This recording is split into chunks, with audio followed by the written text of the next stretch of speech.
All right, good evening and welcome back to Victory Lanes here in Mooresville. Craig Elliott, Tom Carter on the call here for our Stepladder final, PBA50 Mooresville Open at Victory Lanes Family Fun Center here. Tom, as always here on the PBA50 Tour, we've got a star-studded Stepladder. Exactly. Jason Couch and Stoney Baker, we just seen this match. We did. To get to this point, then the winner of that match goes on to meet Amleto, another USBC Hall of Famer, and to me, the winner of that goes on to meet the hottest hand on the PBA50 Tour. Tough to debate that. Brad Angelo. Yeah. And then, looking for his second title, he won a major just in the Villages. One of the smoothest left-handers on the planet, Parker Bohn. Who? Parker Bohn. Oh, yeah, I've heard of him. Oh. Yeah, looking for his second title in the third. Just a couple of weeks. Looks like Jason Couch is going to start. And again, this is a rematch of the semifinal. That was a pretty spicy match. You know, Jason really struggled with carry issues, just pounded the pocket. Stoney got a couple breaks, and you know, it's a frustrating time. But hey, Jason backs in. He makes it as being the highest losing seed, and hey, he's still on the show. Well, yeah, he was the number 3 seed. He just couldn't get the pins to fall, and especially the 7-pin. He hit it 9 ways from Sunday, and it still stood. And I think frustration was starting to set in a little bit. And we also have a third member of our broadcast team, Mike Flanagan, out there doing our sideline reporting today. How's things over there, Mike? Things are real good down here, guys. Just checking things out, getting started early. You guys are sounding great. Awesome. Stoney Baker throwing a trend. That was not what he threw in the entire match before. No. He threw that RST1, which I went down and looked at that thing. It's got what I would call a 135-degree layout. The mass is like in the track on the left side of his thumb. Just a real kind of smooth rolling ball, and that's what he seemed to trip everything with. Light hits, heavy hits. It just kind of sat there in the pocket.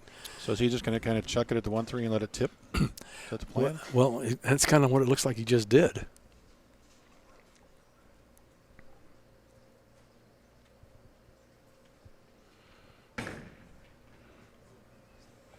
He got that inside. Now, when the guys were breaking them down in the practice round, some of the guys were throwing some big balls with some heavy surface on them right just left of that track area. So if you happen to miss a little left, it was going to take off on you.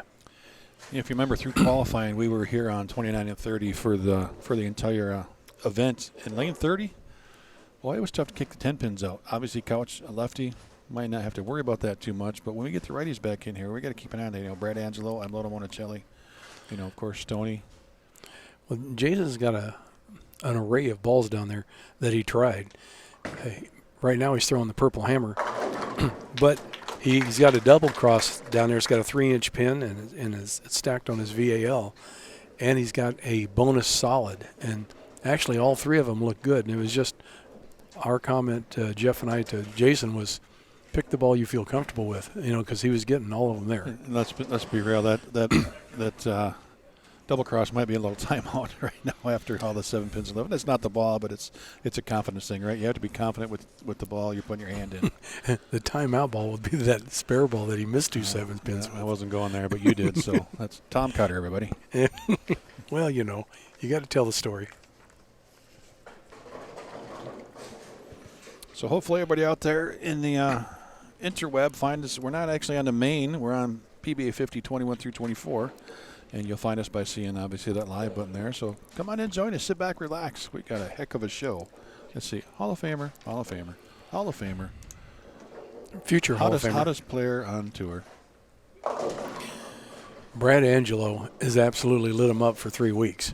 And I don't think he's going to stop today on the show. His determination is unbelievable.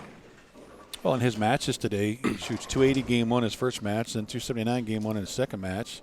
I mean, he's just not giving the guys a chance.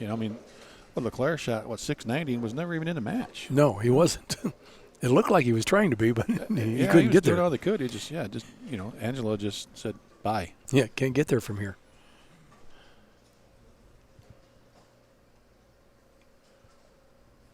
Boy, that's looking great. Look at all those banners down there. Monacelli, Angelo, Bohn, Couch. Can we add a Baker? The Stoney version? Stoney has made 5 shows. He actually led the Masters the year that Amleto won. Amleto beat him for the title. But Stoney led the Masters. He knows how to win. 32 regional titles. He knows how to win. That's not the question. But can he get things to go his way and the moon and the stars line up and you know? Well, that's the whole game out here. If everything lines up, it's your day. That ball just looked like it was reading way too early. But we watched him for the last hour. Just the way his ball goes through the pins, he just gets them to fall. He breaks up splits. He gets things to fall. What is it? Voodoo roll or what's going on? Well, that's kind of what we used to say with Lenny Bohr. She's got that voodoo roll, and I think Stoney's got a little bit of that too.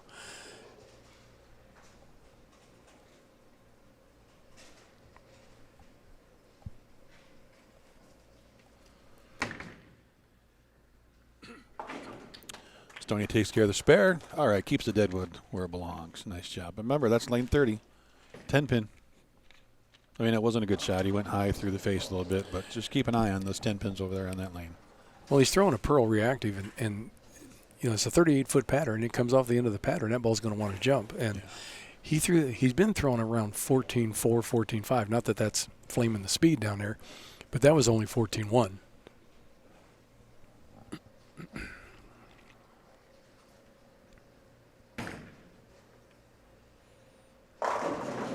Beautiful shot by Stoney. I didn't think I was going to make it back.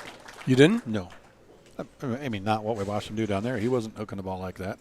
I thought right there that ball's gone, and it recovers. So nice shot, Stoney.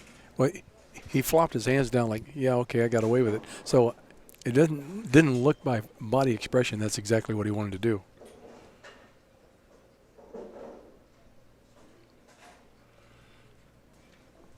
And he got it out of tap box. Down lane, the ball just flipped back. Jason with that one-of-a-kind, unique style, tilted back, high backswing. We seen that in the previous match where he labeled the pockets solid eights.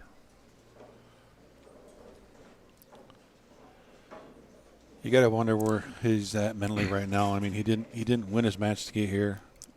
By the format, he was the highest seeded, non-winner, makes a stepladder, but he was a little wound up that last match. Just threw great shots, couldn't carry. But look, new life. Your goal is to make the show. You're on the show. Well, the key is to get to the show. If you get to the show, you got a chance to win, right? You got a chance to win a title. So he's here. It's just now he's got to figure out this pair. At least he's not leaving sevens, because him and the 7-pin and spares were having a little bit of an issue in the previous match. Yeah, hey guys, the last couple of weeks we've been following Jason Couch out here, and he may be the hottest bowler on tour. He's ran into some real buzzsaws in the match play portions. He won a couple of matches at the Villages, but yeah, you guys nailed it. I mean, he's left not only 7 pins on some racks he wasn't too happy with, but run over the rack 8 tens. His carry's been extremely rough, and it's starting to weigh on him, I think. Well, one thing Jason has, he has an extreme eye for pin placement on the deck. And if the rack isn't actually set up right, we're only allowed 2 re-racks per game. And that can get in your head. If the pins aren't setting up where they need to be, then you're trying to make an adjustment to make sure the ball goes through the pins, because you can't re-rack again. And you kind of want to save those re-racks for later in the game. But if your opponent's striking, you can't be going 9 spare until you get to the 8th or 9th. Can he ask for an additional re-rack if he needs it? What's can. Protocol? He can ask for it. Whether he gets it or not, I mean, they'd really have to be off spot. Is it your opponent, or would it be John Weber? It'd be John Weber. All right. You think your opponent's going to give you one? You never know. It's a gentleman's game. That's a nice thought. Hey, buddy, I need a re-rack so I can kick your butt. What do you think? Well, I mean, I guess in qualifying or early on, it's tough to find Johnson. I mean, obviously he's sitting right here, but I thought maybe there could be an idea. Look, hey, this doesn't look good. Could somebody in your pair say it's okay? Kind of like when you're golfing. Hey, help me find my ball. Not here. No, not buying it. No, I'm not buying it. It's a good idea. It's kind of like having a foot wedge in golf too. It wasn't out of bounds. I don't know what you're talking about. Stoney Baker. Last shot went a little high. Giving that one a little room. Is going to make it back. And there's that 10 pin. I don't think just by ball motion that is the correct ball. I'm surprised he's not using any. He struck a lot in the balls that they give him for practice, his 8 shots with that RST1. But for some reason, him and his ball rep chose to go with this. Maybe he feels like he's got a better look. Yeah, I think it's going to be tough to kick the 10 out on either lane with that type of angle he's playing there. But right now we got a close match. It is literally a 2-pin match after 4 frames. Yeah, Couch, you see double and 3-9 spares. Stoney, double, spare, strike, spare. Early on. Opening match here in Mooresville. PBA50 Mooresville Open. This is a beautiful center. I enjoy coming here. I think if anybody wants to build a center, they need to come here and take a look at this.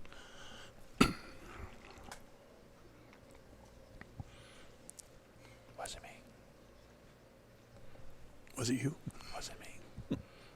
Nice and great crowd here. Is it very quiet? Yeah, very respectful of the bowlers.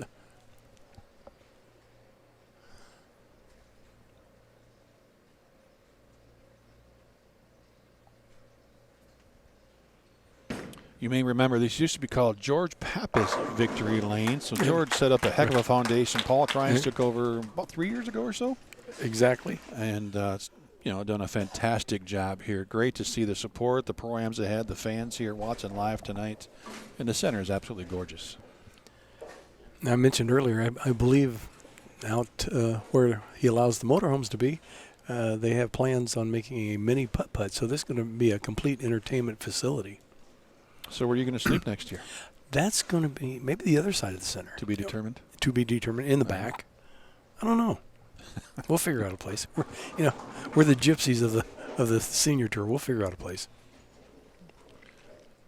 Amleto Monacelli waiting for the winner of this match. Getting a few warm-up shots in. And Jason really focusing now.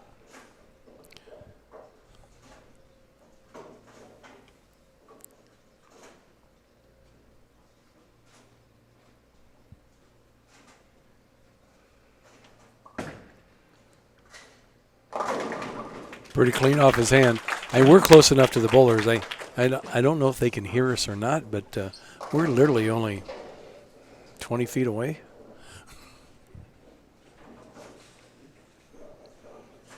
I think we're safe. It's a 2-pin match. Stoney Baker. Still. Just a slight lead. 259 to 257. Possibles. We always talk about possibles.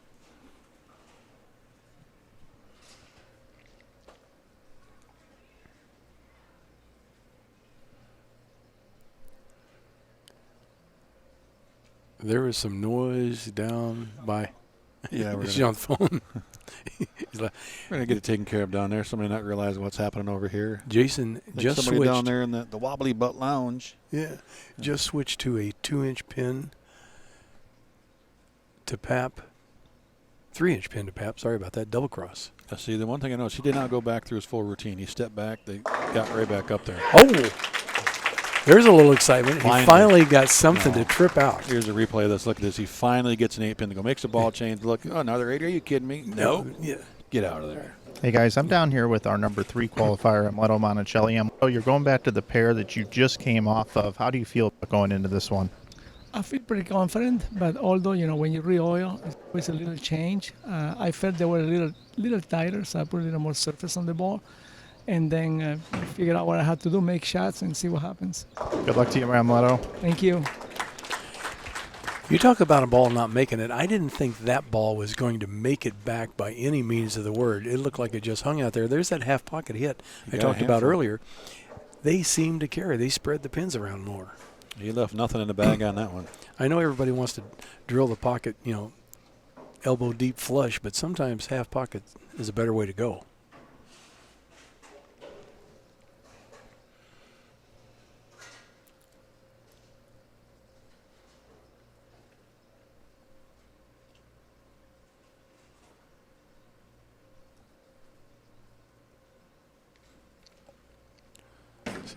Stoney playing. He didn't get that one quite as much. No, he's playing farther inside than you mentioned that earlier, but he was playing pretty much right up the track area. Now he's swinging the ball I would kind of like to be a fly on his shoulder and figure out what he's thinking about that. Because if you miss left on this pattern, the way they were breaking them down, the friction is high. The ball's going to hook early. Yeah, we didn't see many guys really get in and try to curve it. Bill Rowe, one of the few that had success doing that. And that's not really Stoney's big game, so I'm really surprised, like you're saying, to see him that far to left, giving the pocket away.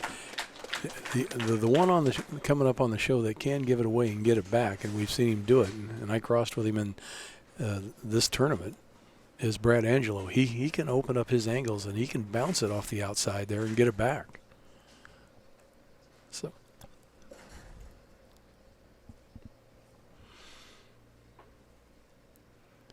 I don't know if you want to call it playing defense or playing extreme offense when these guys try to break the lane down to their favor.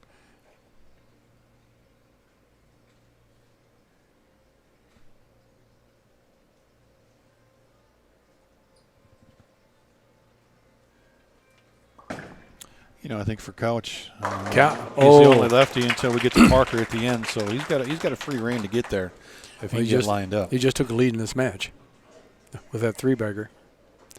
I heard somebody's phone going off. I'm surprised he didn't stop on the way to the line. That might be something that John might want to say. Oh, was that it? There's a video game back there, maybe. Yeah, they'll get it taken care of. We got it. Something's going on.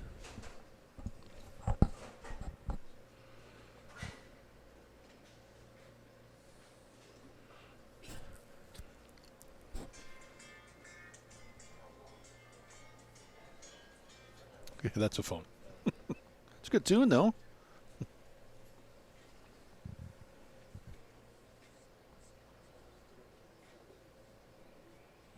Now see Jason taking the more time initially. Now stepping back, kind of going through routine, not just jumping back up there. I like that much better.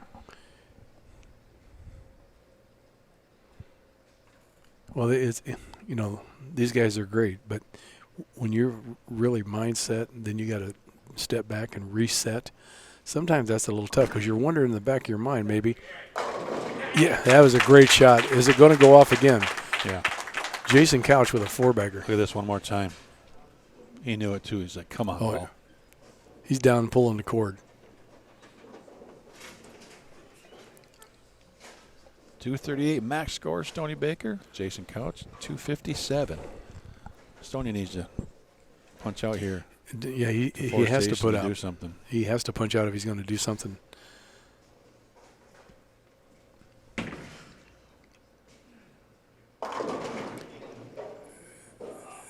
A spinning 7-pin doesn't trip the 4. Possible 227. That's if he strikes out. Yeah, we just force Jason to mark at that point, or just even, let's see, 107. Yeah, he just got to mark. Put in some time. Yeah. It sounds like Stoney drops that. I hear that double bounce. I don't know if he's letting go of it or if that's the lane itself, but it just sounds like bump bump.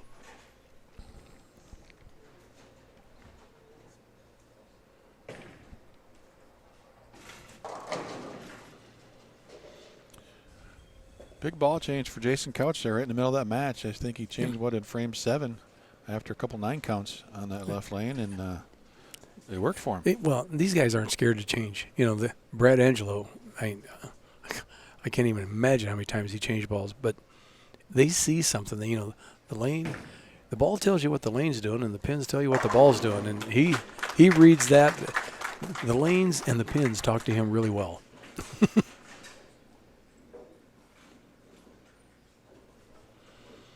Good shot by Stoney. I'm just like, again, surprised that you said it earlier that he's playing a lot farther left than he did in the prior match. I mean, yeah, he can shoot 227. It's not a bad game this week, what we've seen here in match play, but I'm surprised.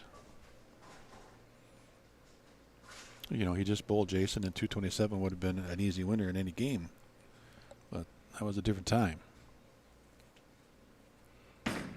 He's got such a kind of a unique approach to the game. He's got a long first step, then he's got that really short power step.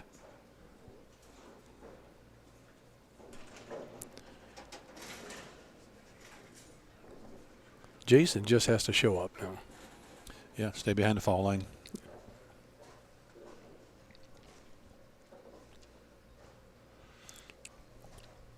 Jason throwing that double cross. They hit. Woohoo! He made it. They put 500 on that ball.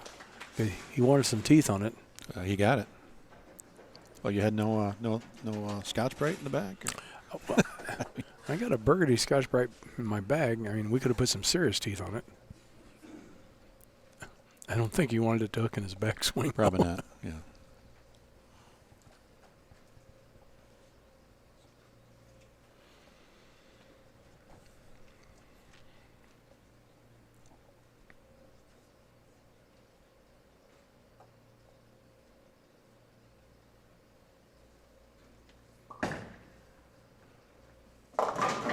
Wow, that checked up early.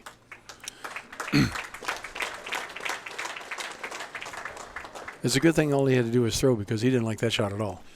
No. But it's enough, though. Here's what we talked about. Do you, after you pick this up, I'm confident you'll pick this up, do we try a different ball? Yes. We yes. do. Okay. You want to ask me again? I'm going to ask you again. Absolutely. Okay. What would you have him try? He's got got a double cross there, a different purple? Or? No, I'd have him try the bonus. Okay. Because if any of us have ever watched Jason Couch bowl, which we have, and in the old days he was really good at hooking the ball and just kind of going from the right side to the left. And I think he can get around the pattern a little bit. He is trying to double cross, but Jeff Johnson was just trying to do the same thing you said, try the bonus. I was hoping he'd try the bonus. Yeah. He didn't get his attention. But hey, a win's a win. Redemption for Jason Couch. Yeah. Tough match in the semis against Stoney. Comes in here now, gets the win 235 to 217. And we get up next. Amleto Monacelli from Chico, Barquisimeto, Venezuela. One of the things I failed to mention was about the cell phones, and if you would make sure your cell phone is on silent mode. Tom, I told you to shut your cell phone off. I thought John Weber might say something. All right. Did you turn yours off? Yeah, I've never turned it on. Yeah. No wonder you never answer. That's right. I mean, I do like Freebird as your ringtone there, but, you know. I got Benny Hill as well. This event, and they're also a product registered company with the PBA. We appreciate their support. Sam Adams, who's going to win this nice trophy with Samuel Adams on the bowling ball. Yeah, absolutely. Let's not forget to give a shout out to one of our main sponsors here, Sam Adams. I hear there's a beautiful mirror that goes to the champion from Sam Adams as part of that prize. So we're winning this event, so pretty cool. So, you know, Paul always gets some pretty good first place trophies. I mean, they're big. I mean, a couple of years ago was that big picture. I don't remember what it was, but it was huge. Anyway, we'll get match number 2 underway for you as soon as Amleto is ready. So Amleto gets how many shots? 4? 4, I believe. Hey guys, I'm actually here with Stoney Baker, who just got eliminated in the last match. Stoney, I understand you've been dealing with a bit of a back injury. Could you tell us a little bit about that? Well, I have a bulging disc between L4 and L5, and it's causing a lot of sciatica pain.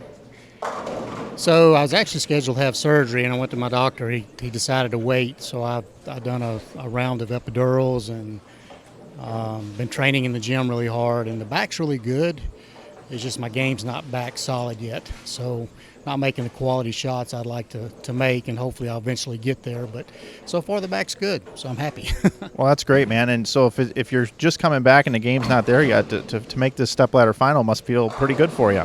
Feels incredible. I actually took last week off because I bowled so poorly the first 2 weeks that I needed to work on some things, and one of my friends spotted my first step had gotten too long and that my right leg wasn't getting out of the way at the foul line, so I've been working on it, and it's helped. So hopefully I can keep getting better and the back will leave me alone, and maybe next time I can go a little further. So. Yeah, well, good luck to you, man, and thanks so much for bowling, and thanks for giving us such a great show. Okay, thank you, appreciate it. Stoney Baker, guys. So maybe a trio's, we could have Stoney Baker, Brian LeClaire, and Mitch Beasley, and they could just Talk about all their different injuries. We got the walking window down here, but great to see Stoney. What a It's the finish. senior tour. What are you talking about? Maybe Tom Baker too, guys. Hey, I got Jason Couch here real quick. Jason, you look pretty focused here tonight. You also look maybe a little angry. What's going on? I wasn't real thrilled with the racks that I bowled on tonight, so a little frustrated, but you got to get back into the game mode, and I feel good. I feel like I'm throwing it good. I just got to execute. Ball reaction-wise, any other balls you may be throwing here tonight? If this one starts to get a little lazy down lane, I'm going to go to the bonus solid. I haven't thrown reactive all week, but that's the next go-to ball. So if I have to get to it, I'll get to it. Good luck in the next match, man. Thanks, Michael. You were right, Tom. I got an attaboy. How about that? One thing, remember, we talked to Jason about that, and he hasn't been throwing a lot of reactive, and it is going to affect his release a little bit because he mauls on the urethane a little bit more, and he can't do that with the bonus. He will throw that bonus, and as he put it, I can't touch the holes. As long as I just go through it and don't touch the holes, I got a great reaction with it. So if he has tougher to do it. I mean, if he can do it on both lanes, but if he's got to go urethane on one and then the other, it might be pretty difficult. Yeah, exactly. And I just mentioned about Stoney's first step, and it's funny that he said that because his first step, to me, looked quite long. Then he had 2 shuffle steps there. So that was kind of interesting. A couple more shots from him. I got a question for you. Do you know the biggest export from Barquisimeto, Venezuela, Amleto's hometown? No. You're going to tell me, though, right? Chocolate. It is the biggest chocolate company export, or biggest country to export chocolate in the world. Really? Yeah. He tell you that, or you just looked that up? We were up in wine country north of San Antonio in the fun little chocolate place, the wife and I, a couple years ago, and the guys give us a tour. He says, yeah, this is from a small place in Venezuela. You probably never heard of it. It's Barquisi. He says it's like Barquisimeto or something like that. Barquisimeto. And he looks at me like, what? So, yeah, that's how you say it. So I said, one of the best bowlers in history is from that country. I didn't know that you were bilingual. I'm not. That's why it took me 2 times to say it. Amleto Monacelli coming on to face another PBA and USBC Hall of Famer Jason Couch coming in for his second match. So Amleto's last shot here, and we'll find out what he. So what's he trying? Looks like a 3D offset? No, he's What throwing is a that? heat, track heat. Oh. That's a symmetrical ball that came out a couple months ago. You don't see a bunch of them. I mean, it's just really a smooth rolling ball, very continuous, like you've seen there. So, and he's been throwing the Obsession Tour basically all day. So it'd be interesting to see. Between him and Jeff, they'll figure out what they're going to do. Jason Couch is going to start the match. Match number 2, everybody. 2 USBC and PBA Hall of Famers going at it. Let's give them a nice round of applause and start them out. Real quick, got Jeff Johnson here. What are we going to be doing here with Amleto? Well, Amleto's kind of in between balls. The Obsession Tour is just a little slow, and his track heat maybe is a little too strong. It looks like he's more comfortable with the strong, so he's gonna just torque on it and play that. He had the new Torque Pearl out too, Aslan. If he has to go left, he could go left and just, like Jeff said, torque on it and get around that pattern. There's 2 things you don't want to hear. Amleto can torque on it, and Pete can be soft with it. Okay, how about A game, gentlemen? Well, Jason just torqued on that one.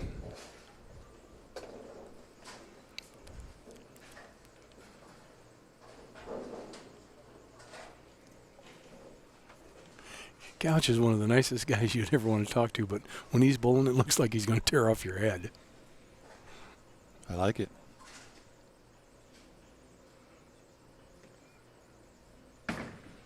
Well, that style's still pretty similar from what we saw in the 80s and 90s. Backswing maybe not quite as high, but Backswing's pretty not darn close. Backswing's not as high. He used to hold it in front of him with his wrist twisted, and he really rolled into it. And now he's more on the side of it, more relaxed arm swing, backswing not as high. I remember when he came out, everybody, like they talk about, everybody new that comes out, Roth, him, Belmo, that style is never going to last. And here he is, 62 years old, still doing it. But he's in pretty good shape at 62. You think? I don't know. He still probably runs 5 miles a day.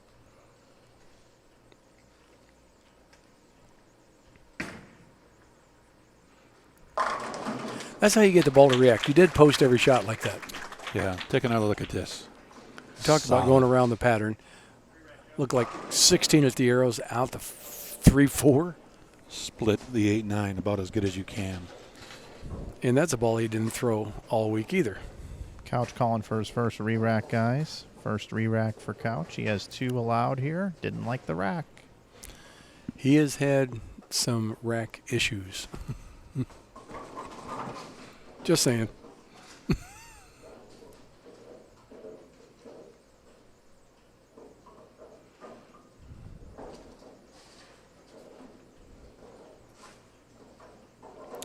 You mentioned a good look at his setup. He really gets kind of back on his heels, right? Yeah, he's really rocked back. And it's not as drastic as it used to be. It used to be a little bit more drastic. And the swing used to be steeper.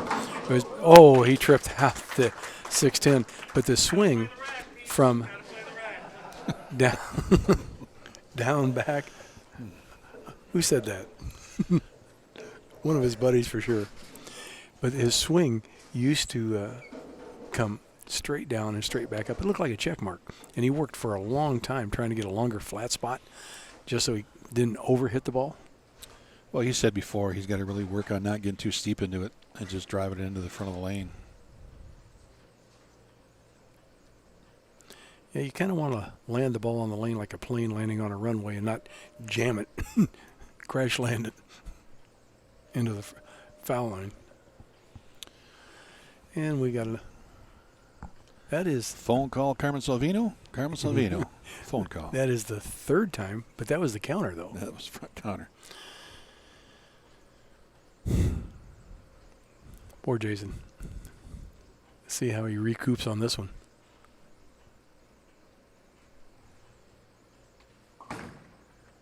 Oh, he likes it. He stepped out of it. Yes, he did. And when he starts walking backwards, he's pretty happy about the whole release. Well, I made a few mistakes today in bowling and math, but I'm going to say we're pretty much even right now. Everybody struck every time.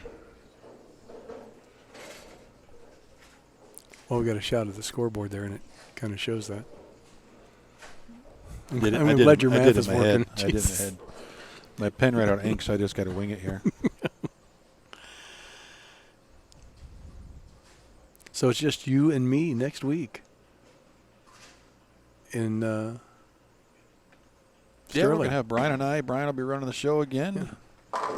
Brian's so quiet over here, you never hear anything. He's concentrating. Doing a great job over there. Mike's Another going to look at be this shot. How on about that? vacation. He's playing his A game where he can just wheel it and watch it come back. He's Yeah, got that we're rubber a- band arm swing. Yeah, we're a team out here. I've had a few chances to run home between events to take care of business. Now it's Mike's turn to go mow his lawn and get some things done back in Utah, and we'll all meet up again down the road. And we all get a break, right? One more tournament, and everybody gets a little break. I think we're all ready for just a few weeks off before heading to Vegas. I got 10 days off, and I start driving to Vegas. God willing, a little luck at get there. Super Senior Masters, June 1st. At Samstown. You can come out a few days early and ball rep me at USBC's then. When are you bowling?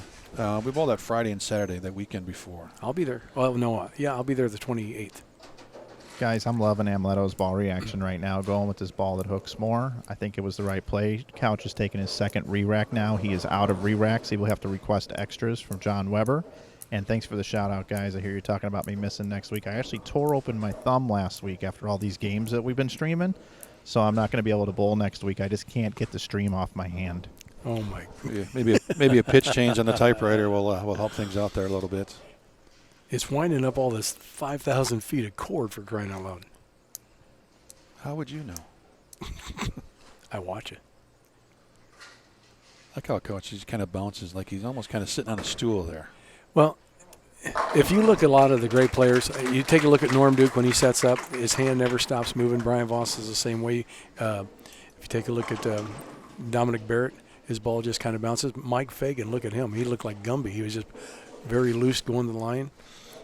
Pete's got that step back. I mean, just things to keep them loose so their swing doesn't ever tighten up.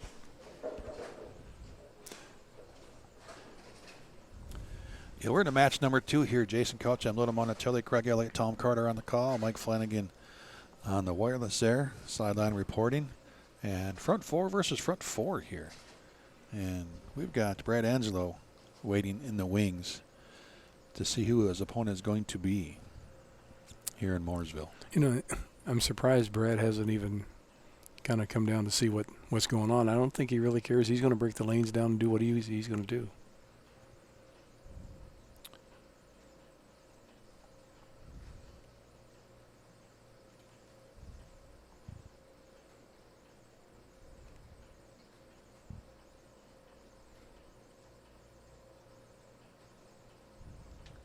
Remember, he walked the last one out on this lane, and maybe He again? walked this one out, Yeah. too. You could hear a pin drop in this place right now. When This you get match ready. might last a while. What time do you got to be up to Virginia to get set up? We might be here for a little bit. Well, I don't know if there is, or if John Weber's doing a shot clock, 24 seconds to throw a ball, but I mean, this is senior tour. We're not as speedy as the We'll kids. give you all 27. Nobody's even thinking about not striking. They're just splitting the 8-9 shot after shot.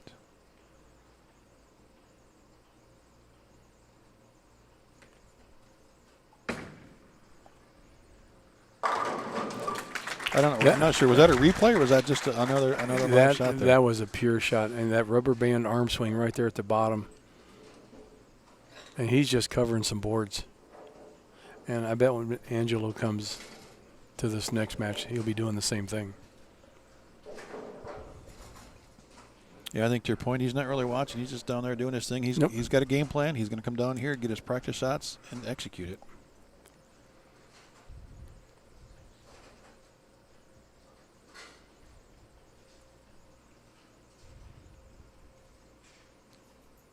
Amleto makes it look just totally effortless.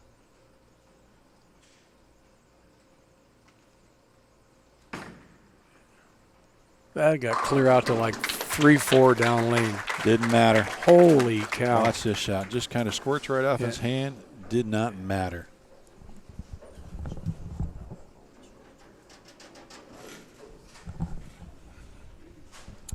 All right, I got another nugget for you. What? There is a $1,000 bonus for a 300 game in the Stepladders. When did that show up? Not telling. That was like Fort Myers. All of a sudden, there's a $2,500 bonus for 300. The Barnes had the front 10.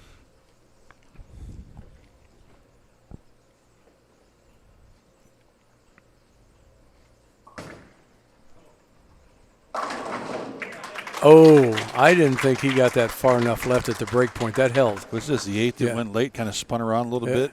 Crossing like 7, 8. And he only went out to like 4 or 5. That almost looked a little like it's,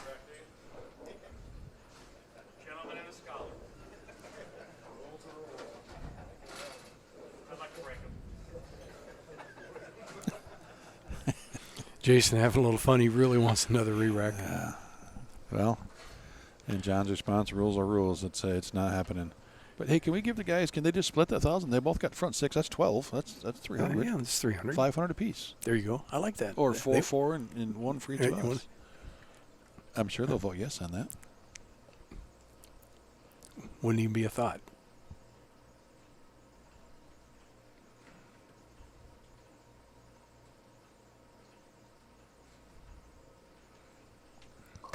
So did the re-rack get into his head, or did he walk it out? Yeah. He didn't need a re-rack. At what point is it just kind of a mild distraction? Is he seeing things that aren't there? It could be. I mean, like I said, he's a little OCD about the pins being on spot. And sometimes when you're standing up there and you see him off spot, you're thinking you might have to be a little higher, a little light to make this carry.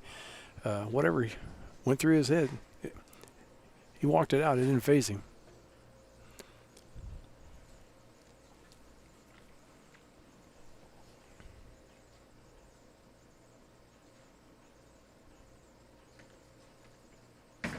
So Couch started with the double cross this match. Uh-oh. Amleto throwing what ball was that? That's a heat, and he got that way right down lane. He might have hit 2. So do you think because he kind of got lucky on the last shot, he maybe intentionally tried to go out there and get on one a little bit? No. Or just a bad I shot? think he missed. It was a bad shot.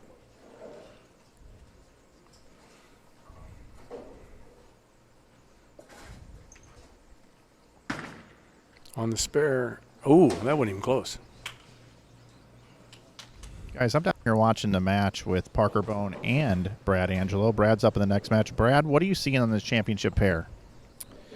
Well, there's plenty of free hook if you get it to the right. I'm surprised Amleto didn't bounce. I think he must have missed it or something like that at the bottom. Looked like he got all the way through it, pushed all the way through.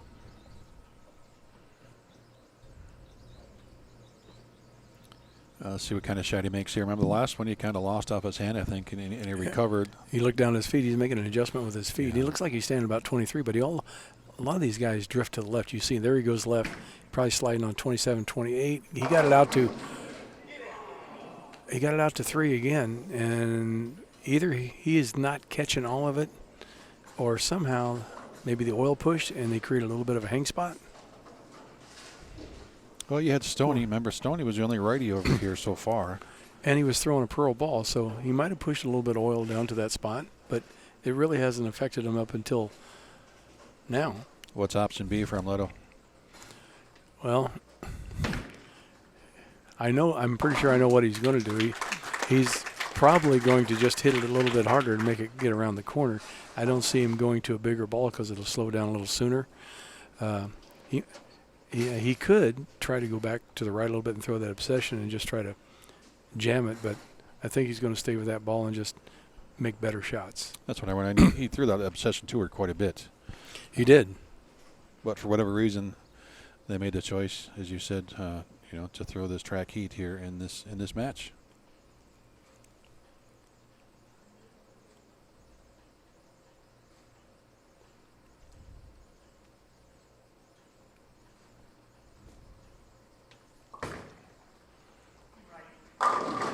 Oh, there's. Oh, you heard him asking for it. Be Yeah. right. And just kind of a half 7. He wasn't liking it off of his hand. Well, here's a question you asked earlier. How's the spare ball right now? Because we saw him miss a couple 7-pins in the earlier match. Well, to get here. If there is such a thing as a free frame, Ameleto's got an open too. So, I mean, all it would do is just even up the match. But if he misses a 7-pin, that spare ball could be in a parking lot before the next game. Yeah, we may have to duck.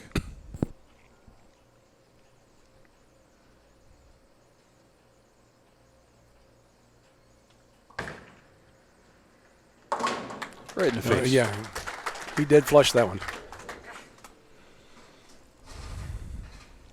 Still hanging on to that lead. You see the score there, 279 possible for Jason Couch, 254 Amleto Monacelli.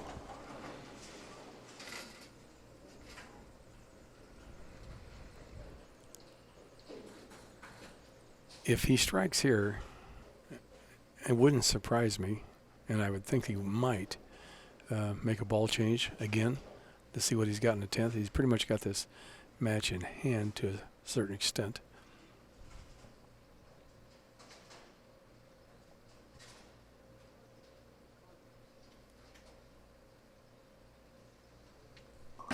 Yeah, to your point, Amleto's going to finish first, so Jason will know exactly what he needs to do if he's going to have 1 or 2 practice shots. Right now, he's got to take care of that spare. Yeah. And in the previous match, we seen he threw that purple hammer at this thing, and we were talking about a spot down lane. It just seemed like the ball never picked up, and he took the 4-7 off. Yeah, he missed this 3 times. Just could never get the ball to tip up and grab the 2 with the company down there. So if we remember it, I'm pretty sure he does. You know, as ball reps, we try to tell the guys what we see, but they're the guys throwing the ball. They know what they're comfortable with, and hopefully between all of us, we make it a good decision for the player at the time. You wonder if it was just could have been a topography thing down there, because these guys are accurate, and he missed that spare the same way 3 times in a row. So maybe he was throwing it where he wanted, but he made this one no problem.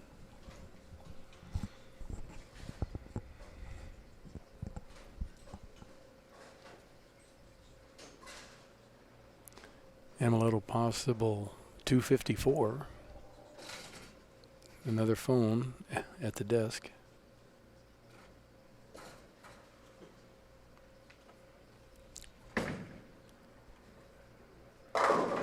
That was flush. I told you he was just going to probably grab a little more of Yeah, it. and he did. And then what did he say? Torque on it? Yeah, He torqued on it. I think he had a little accent when he said and that. that actually got out maybe a little bit sooner, but it still got out to 2-3, and he made it back.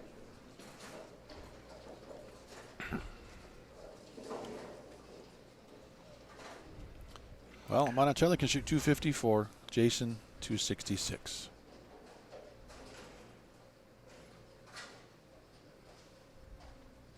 If Jason goes 9 spare 9, we have a tie. We have the possibility. They gonna make it? Oh. Game, set, match. Amleto, if he spare strikes, 234. Jace just needs to make sure he gets something on the first ball.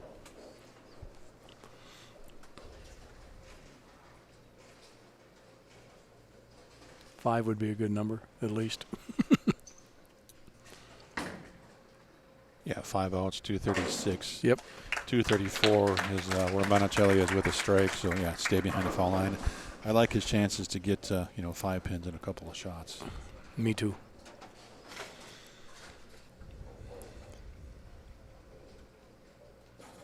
That one errant shot, whether he missed it at the bottom or something happened. I mean, it looked like he got it to almost the same break point, but farther down the lane.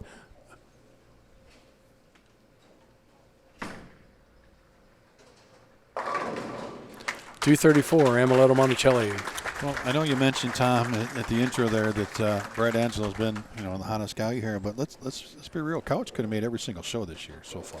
Yes. He's bowling fantastic. Just, hasn't quite things got to go his way. New life here, kind of backing in the Stepladder and taking advantage of the opportunity, and going to have a chance to bowl the hottest guy out here in Brad Angelo. Well, look at the guys that have made the show. Parker Bohn, Jason Couch, Brad Angelo, Pete Weber. It's been a Hall of Fame show every time we turn on this TV. It's the same guys that we all used to watch on Saturday afternoon. Yep. Finish youth bowling and run back home on ABC Sports. Oh, yeah, I had to watch it. Then everybody went out on the lane and tried to do what you seen and couldn't do it. I got to watch it in color. Were you still black and white when you were watching it? Really? You're welcome. And it is a ball change for Jason. Went to the bag. So is this a bonus solid? Yes, it is. Probably wasn't his best release on that one, though. Probably not much of a read from that shot. Well, if he throws that ball, he's going to have to move right and just kind of bank it a little bit off the ditch. But that's going to be, if he makes it to Parker, then it's going to be, he's got to create something for himself, because we know Parker's probably going to go fairly straight. That's a pretty good guess there. And we know Jason's not afraid to hook it when he needs to.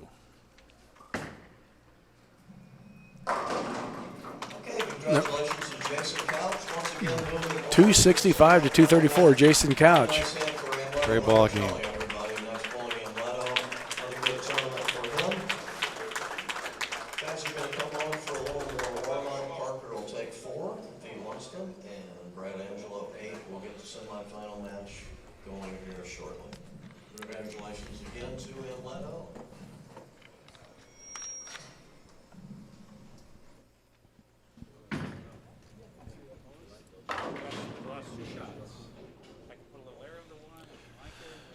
So players getting a few shots there. Parker as a top seed gets through 4 wherever he wants to do it. Brad Angelo is going to get his 4 shots as he get ready to take on Jason Couch here this next match. Thanks everybody for tuning in. I see Dave Wazo out there checking the Bowler Show tomorrow night. No, not tomorrow night. What day is it? Sunday nights. And we got Mike Flanagan down here with Amleto. Yeah, Amleto, hey, man, you ran into a buzzsaw there with Jason Couch, bowled really, really well, and your ball rep told us that you were between 2 balls. Either that Obsession Tour wasn't enough, and it looked like the heat was going to be enough ball, but maybe too much ball. You started out gangbusters. What happened later in the match? Well, the 7th frame, I just threw a little hard, I think, and didn't come up. And then a bad break on the on the left lane. If I get that strike, I get a double. It could be a different story. Yeah, 234 still a pretty good score, but Jason Couch now, he's running him over. You got any predictions on who might win this thing tonight? Well, I think it's gonna be between Parker and Jason. Do you like the lefties? I'm just guessing by by what they're bowling on, what we bowl on. I think. Brad is bowling great, so you can never put that out.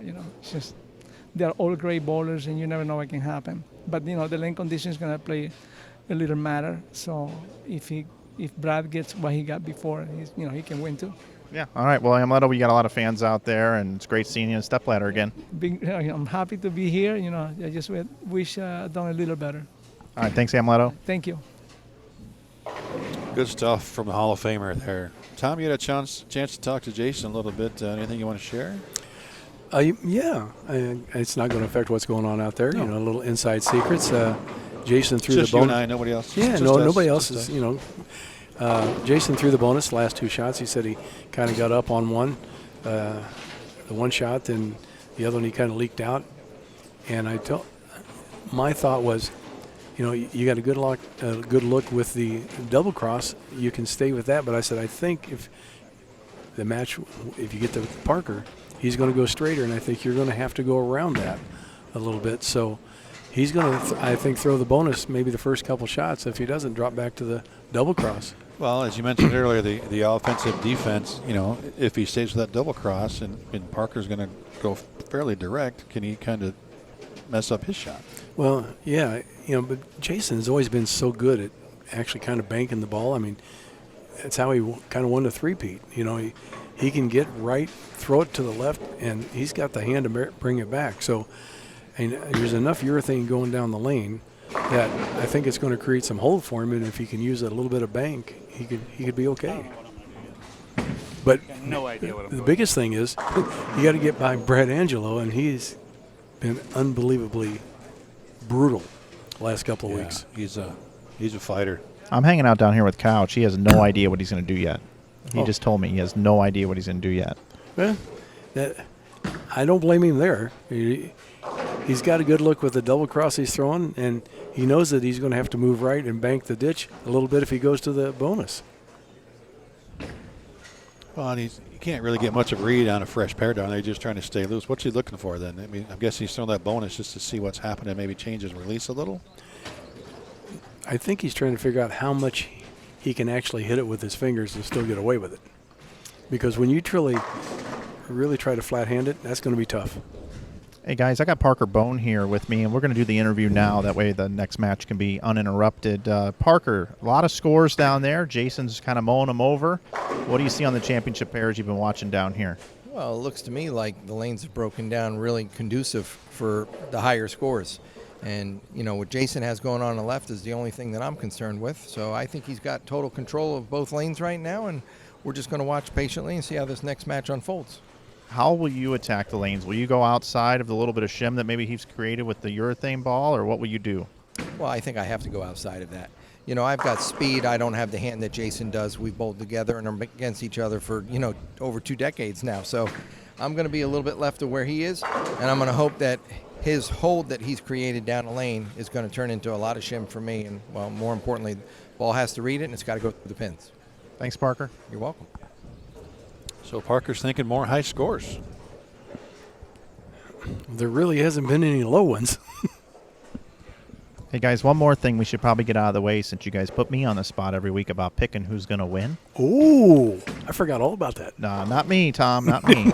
Hey, it's 1-to-1-to-1. Just I'm putting that going out there. first. I'm taking Jason Couch because I said that earlier in the week that it's his week, so I'm just taking Couch. We're ready for Tom? match number 3. Can we pick the same people? No. Okay. Brad Angelo coming on. He is from Lockport. I'm going with Parker. So you guys are just going to give me Brad again. I'll take it. I can't go. Last week we gave you Barnes and you won, Craig. All right. I like it. There's our picks. What's all your picks at home? Chuck Ritchie, who you got? Brian McLean, Donnie Ackland, Rod, Judy Stenhouse, make your picks out there. Dave Waswell in the chat. We're down to the final 3. Brad Angelo, Jason Couch. Semifinal match. The winner gets Parker Bohn the third. That's not a gimme.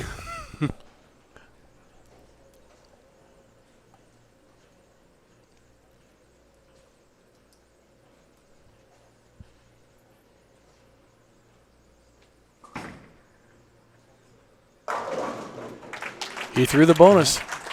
And he kicks the 7 out.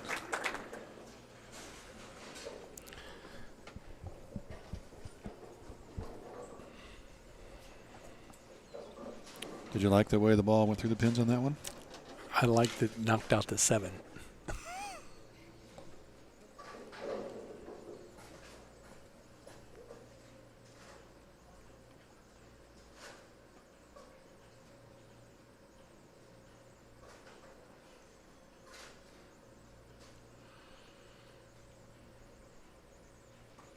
Yeah, it's almost a landslide here in the chat. Everybody going with Parker for the win.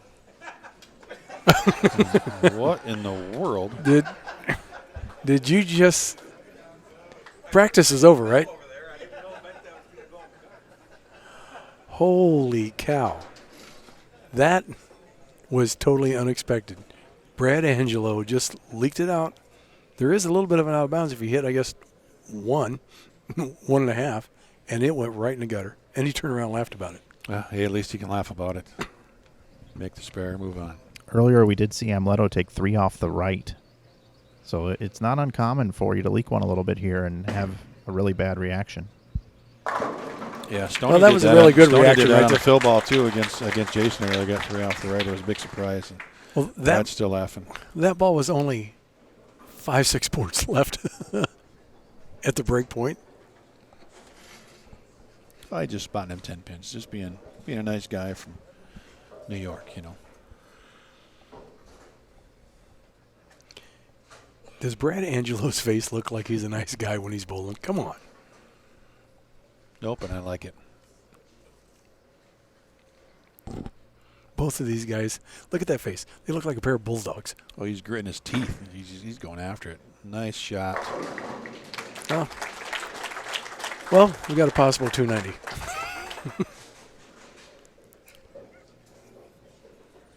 Well, he's averaging 279.5 his first 2 games in each match. This is his first one here, looking to bowl the championship match next. So, you know, he's still on pace to hit his average. So, first time with this bonus. Let's see what happens.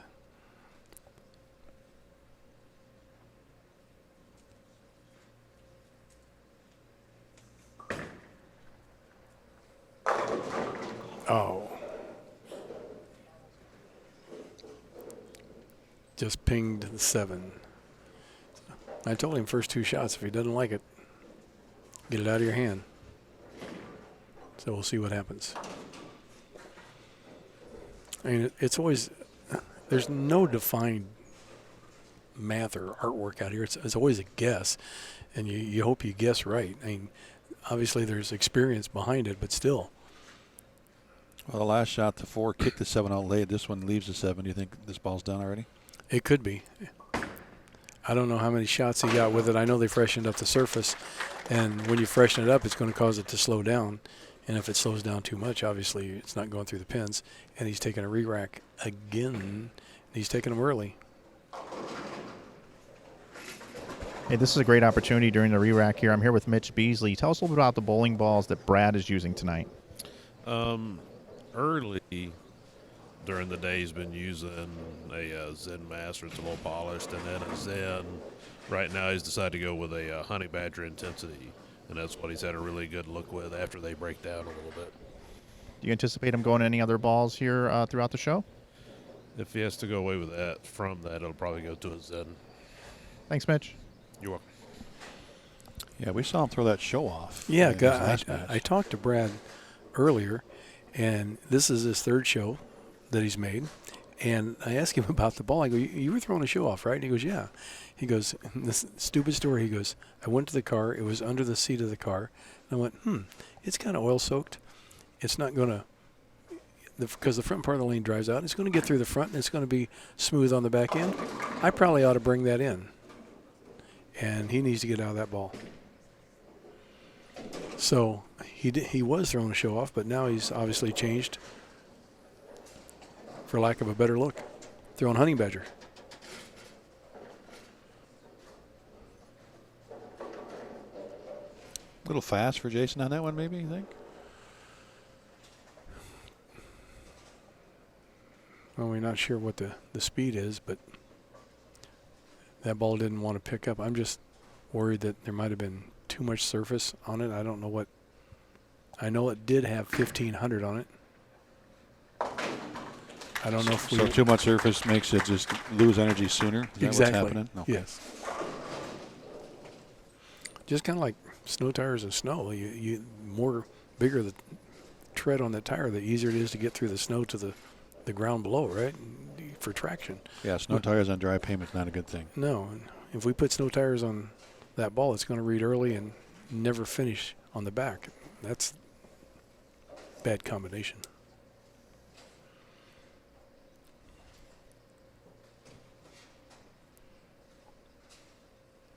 One thing about bowling, if you've never messed with surfaces on a ball, oh, that read up early.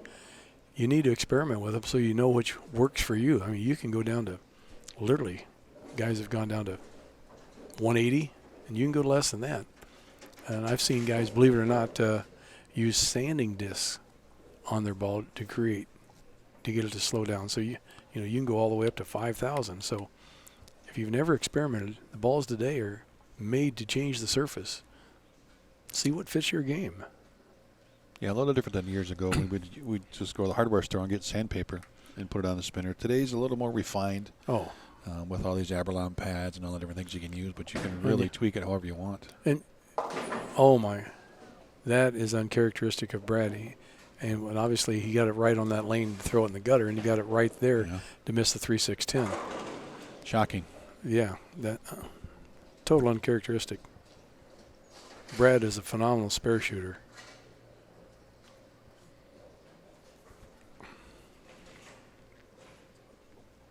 Yeah, you got polishes now that's got service built into them, and it's just the game has gotten so technical. I mean, layouts, surfaces, plus your hand position, ball speed, loft.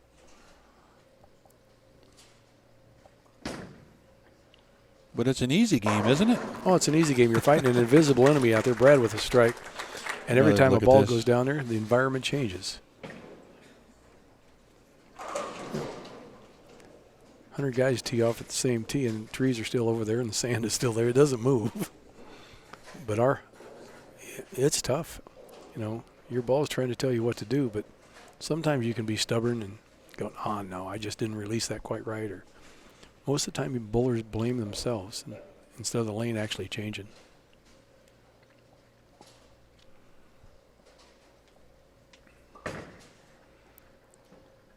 He's walking that one out. What did he change to? I didn't catch that. Did he still throw it? Still throwing the bonus? I think he is. He is, because they're in the chair over there is the double cross. Yeah. As if the people could see me pointing to the chair. Oh, yeah, they can see it. Yeah. I did that last week, and I was pointing to the screen. There's that spot. Looks just like that chair behind Jason right there. Nice four-legged black chair. But it has a bowling ball in it.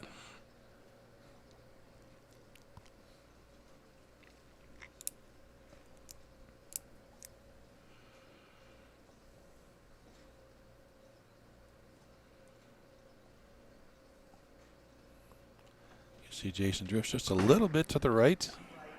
So he liked that one. Yeah. So wouldn't even know what his hand he was saying, Beaver. He knew it. He knew it before he even let go.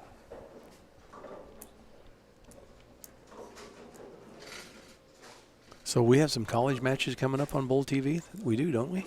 We got PBA tour kicking off this weekend. Up at a place you're familiar with, up in Don Carter Lanes in Rockford. Yeah, Rockford, Illinois.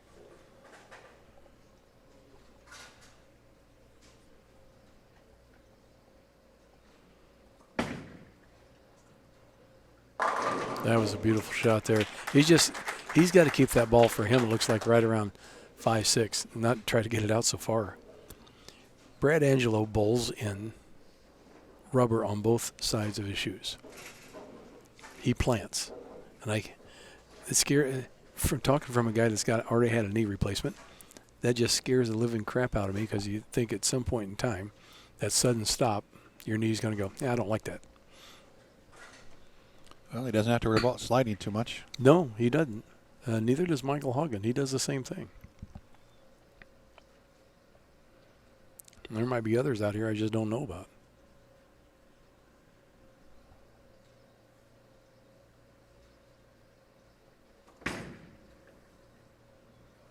That ball, no. Yeah, he is. Whatever has happened, 2-4-8-10, there is a hang spot down lane, and that could have been created by Stoney with that trend. He was the only guy throwing a pearl ball. So this match has really opened up in Jason's favor.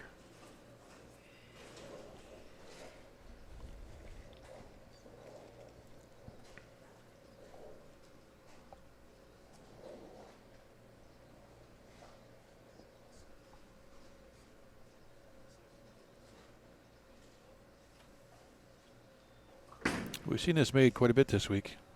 Well, you got the 3 hard ones. Just missed the lead pin. 102 in the 6th. Possible 222 for Brad Angelo. Jason going at, what, 268 pace?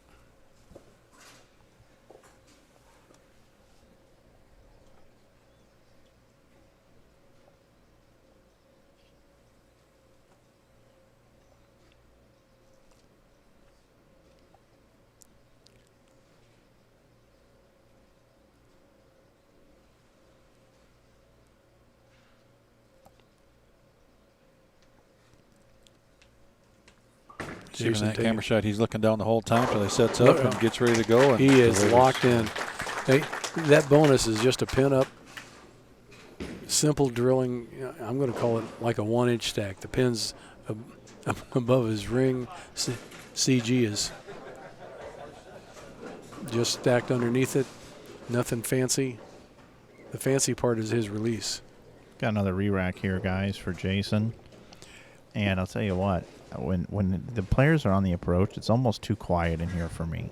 I mean, any little sneeze or anything is gonna knock them off their game. It's super quiet in this bowling center tonight. Unbelievably. I think that we're too loud sometimes.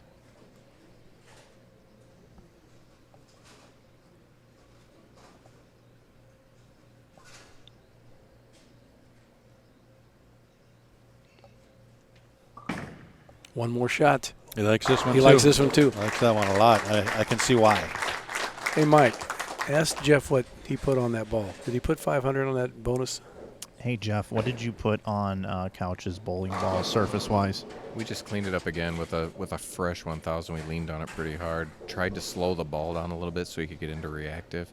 Didn't have to be quite as precise. Maybe open it up a little bit. It seems to be working pretty good. Cool beans.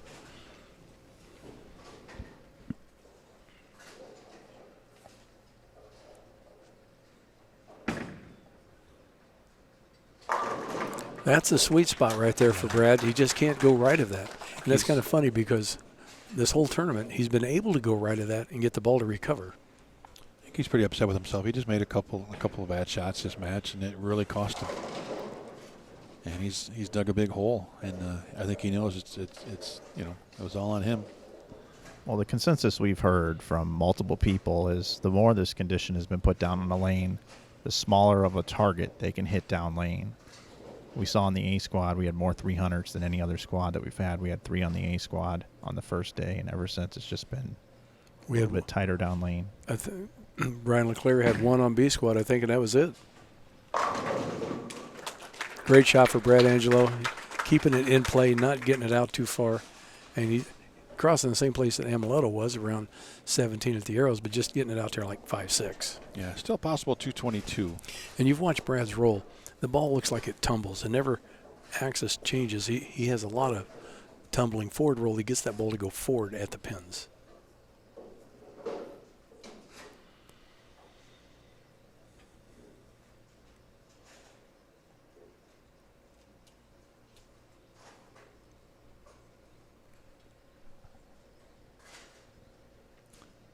Eyes down, up on target, into the approach.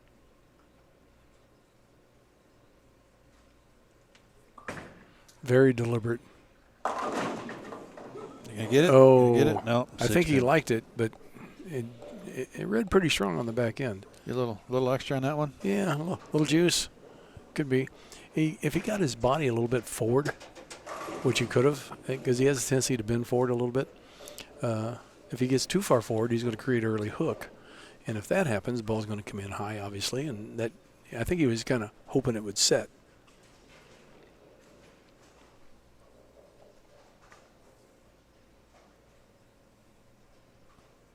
He's a big, deep breath before he gets up on that approach.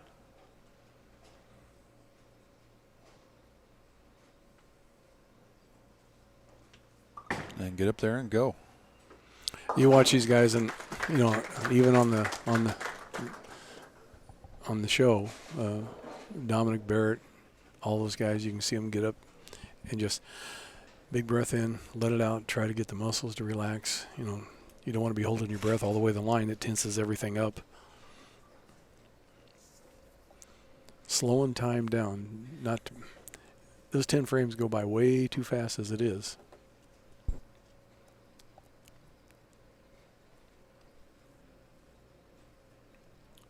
What's he thinking about? Just visualizing the shot? Or It's total visualization. He's watching so he can see the ball going through the pins, you know, executing the shot, ball going across his target, down lane to the break point and going through the pins. He sees that ball striking before he ever throws it.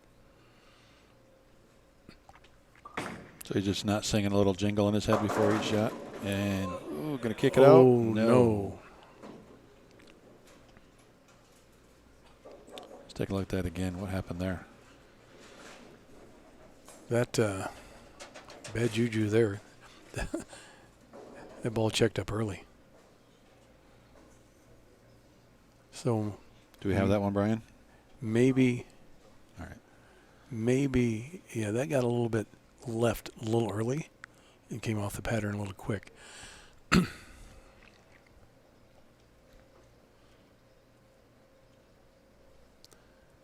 I was him, I'd just go for the one, make sure you get the count. I know if he picks it up, that's a bonus, but. Oh. Yeah. All right. So 222, the max score. Brad Angelo. Jason Couch now at 194 in the ninth. Max score for him 224. So now we have a match. This is a must strike, obviously, situation for Brad Angelo.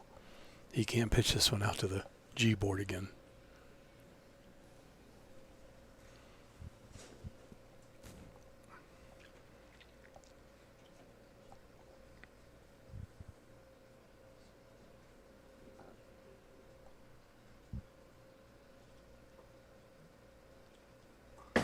Well, he struck the last couple of shots here. Oh, that's high.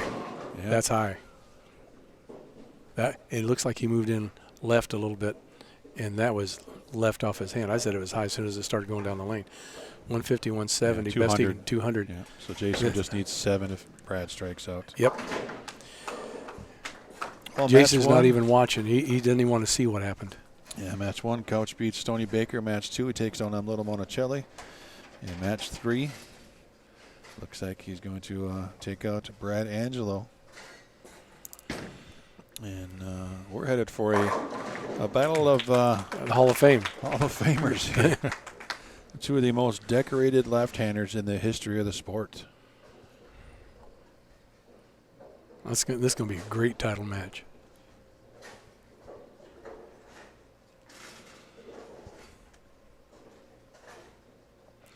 Unfortunately, Brad now just going through the motions. He's just got to get done. But so far he's had a great run. You know, this is his 3rd show. He's put himself in a position to win every week. Yeah, 3rd show. He won the first one.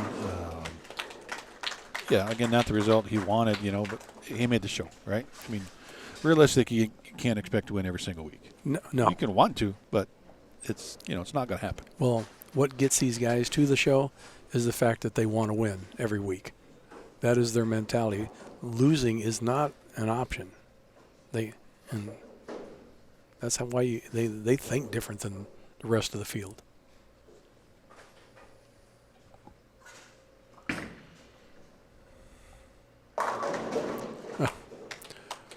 $199 for Brad Angelo. totally unexpected. Yeah, if we'd have picked a score that I think we'd all been off on that one. But hey, another good week for Brad Angelo. So now we got to pick the over/under on the title match. Hey, Jason's going to just stick with this ball.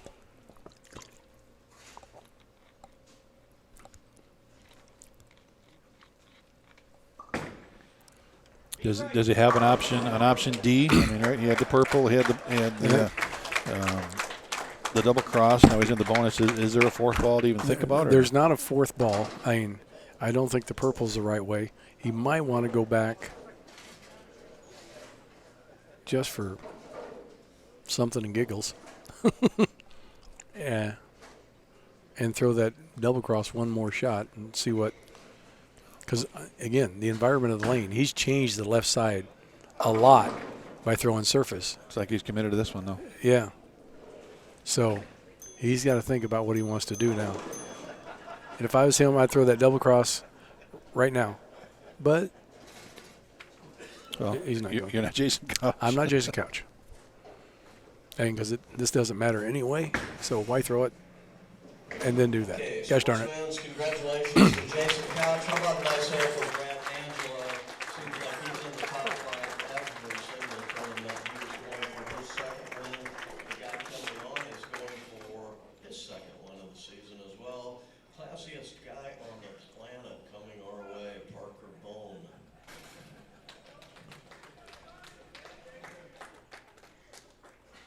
Well, let's set it up. Parker Bohn the third. Jason Couch. You know, Jason's been bowling great. Parker's already got a win this year. What are you seeing here, Tom? You know both guys fairly well. Yeah, I do. Parker's game is so on spot that it's retarded. I kind of got to go with Parker. You know, he's going to play it straighter. He's not going to give it away. It's just, as he says, as long as he can see the lane in front of him and he can get the ball to go through the pins the way he likes to see it, he's tough. Guys, the key here is going to be how the lanes broke down. I think that's what we all know, right? Parker's got a Black Widow 2.0 that has been his favorite ball to use this week. He told me he doesn't think that ball is going to come off the spot hard enough, but he just threw it down the lane and just flushed it. This practice is very important. He's got a couple balls he can ball up to, of course. Early on, we were thinking, as I was talking to Parker, when Jason was using the urethane, he was creating hold for Parker. He thought he would go left of it, and he would have a great look to the pocket. But since Jason has switched over to a ball with surface, Parker wasn't sure what was going to happen. So he's 2 for 2, flushing it with this Black Widow 2.0, and that makes Parker's eyes get real big right now. Well, that's a pin down ball, and he's got the Prism Warp Hybrid that he also threw, which is a pin down ball. So he's got 2 pin downs. If he has to, he could go to the collision, but that's a ball up, and that could be way too strong. Well, he's going to try the other ball here. Once you get 2 shots, or 4 shots total, right? So it looks like he's taking 2 on each lane. Try each ball. There's the Prism Warp Hybrid. And I was going to say, look for a 6-pin here, guys, before he released that ball. So because he left a 6-pin there, that means that ball is too strong. But he knows that he has it if he needs it. Yeah, he's not even going to throw it again on the right lane.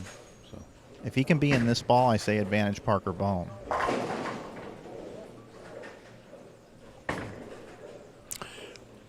Well, this is kind of unique.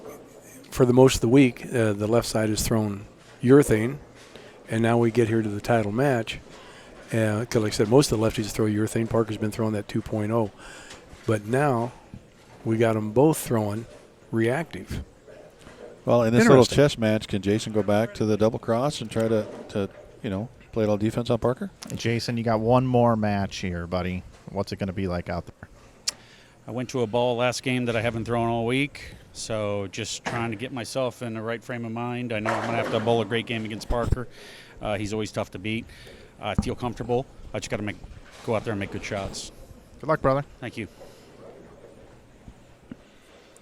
And that's the answer we'd expect. It's on me. Got to make good shots. Well, at this caliber, it's all about shots. So, Mike, what's the over-under? I think Parker might bowl 300, guys. I'm going to set the total. I don't know, somewhere. I was thinking 236, but I got to inflate it by at least a hit, right? So 247. Oh, you're not going to the 242 last week? 247. 247. But I'm telling you right now, Parker Bohn, if he can throw that ball, and I see the way it's tipping off the end of the pattern. My pick was Jason Couch. I still think he could do it, but right now I like Parker Bohn a lot. I'm going 256.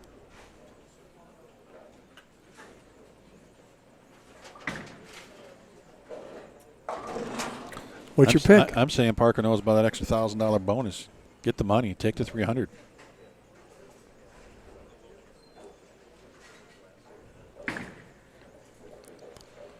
Ooh. That was a tester shot. He moved left. Yeah.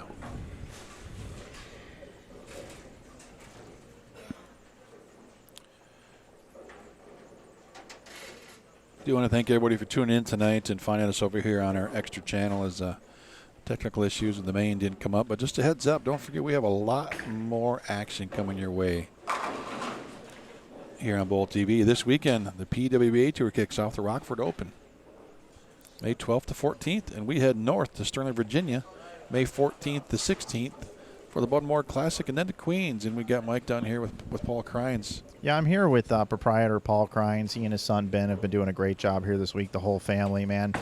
Why professional bowling? Why is it so important to have it at your bowling center? Well, we are a sports center as well as a recreation center, and I was a PBA member for 40 years, so it's a way to give back to the sport. But we think it's important to emphasize and spotlight the sport. I think it gives people an appreciation for what these guys do and just how good they are. Well, you got a great staff. You guys have been taking care of us, taking care of the players. We really appreciate coming here, man. Well, you're welcome, and we love having it. I mean, we really look forward to this every year. I'm going to pick up some apparel before I go, just like everybody else. Paul, thanks so much. All right, you're welcome, Mike. Yeah, let's echo that here in the booth. A fantastic host, as always, carrying on the legacy here in Mooresville. So after it's all over, you're going to go to the Wobbly Butt Tavern? Yeah, the Wobbly Butt Tavern. I had to ask where they got that name, and I guess it's because of his dog when he walks. All right. He's got a wobbly butt. So that's what they named the tavern. Sorry, grandkids. No chance of you getting anything named after you. It's after the dog's wobbly butt. Well, here we are. So we'll find out here in a minute what Jeff thinks about Parker's choice. We know what Jace is going to do. I think he's going to stick with that bonus. Yeah, I don't think there's a difference one lane or the other. There's no advantage from what we've seen so far. Have you seen anything different for either of these players? No. And both of them are kidding each other. And it looks lighthearted now, but when the lights come on, it's serious. Absolutely. Absolutely. Okay, ladies and gentlemen, we are ready to go in the championship match here at Victory Lanes. Parker Bohn coming on. Parker has won 35 times on the PBA Tour, 7 championships out here on the PBA50 Tour. He's going for a second win this year on the PBA50 Tour. He's a Masters champion. He's a world champion. He's a 2-time PBA Tour Player of the Year, and he is a PBA and USBC Hall of Famer. 2 Hall of Famers going into the championship match. Good luck, guys. And 4-time Steve Nagy Sportsmanship Award winner. Guys, I'm here with Jeff real quick. Jeff, what about the ball selection for Parker? Black Widow. He used it most of the day today, quite a bit yesterday too. We didn't really do much to it. He's just going to play his game.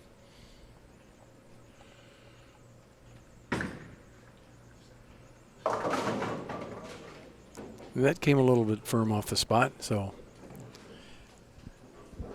this is going to be, I guess, an interesting match because I really thought that Parker might try a purple and play that shim as he talked about earlier that he was hoping that was created by Jason throwing the double cross in the beginning.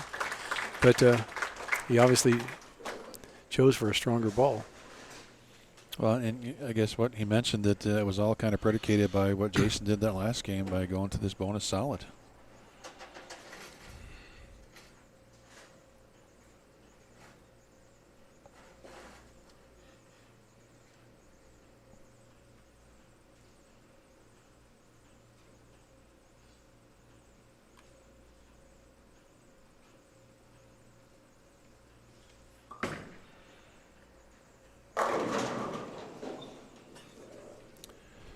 And then we saw that early when he went to that ball. That happened last game in the beginning. Then he figured it out. So I think the lanes are going to transition a little bit more, especially with Parker throwing a duller big ball. Parker throwing asymmetrical, Jason throwing symmetrical.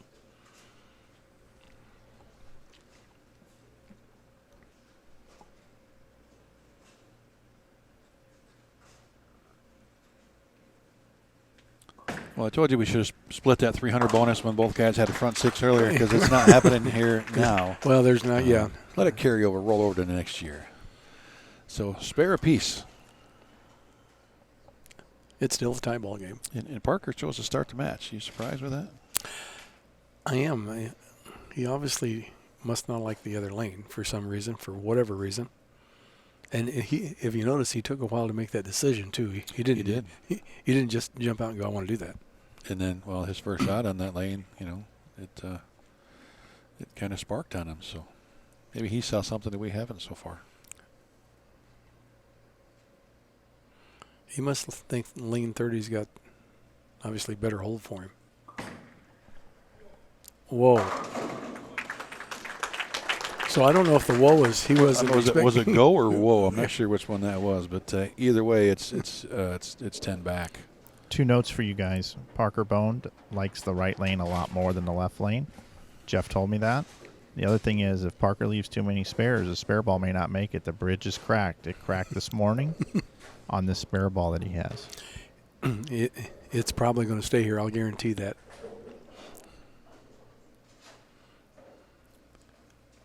Little souvenir, maybe put it in the redemption center.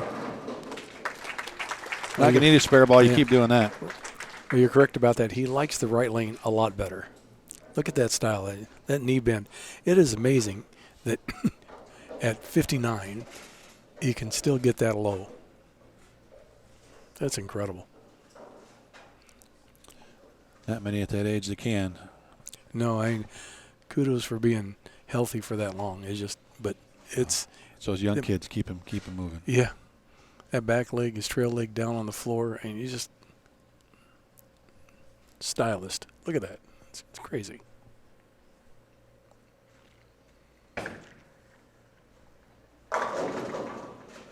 Gonna roll it? No. Well, we had Park in the booth last week in Aberdeen, and we were kind of watching an old show with him, and the hair is a little grayer, the mustache is gone, but the form. The form's still the same. There's no difference. You look at it, he's still got the head. You watch him set up, he's got the head tilt to the right. Everything looks the same, except for his hair's not combed back, doesn't have the mustache. He might be a little heavier. Yeah, a pound.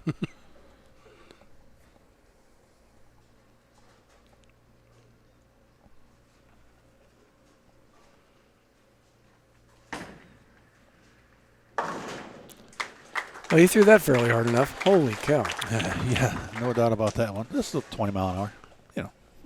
Yeah, that's your first ball speed. So. Oh, my Lord. Yeah.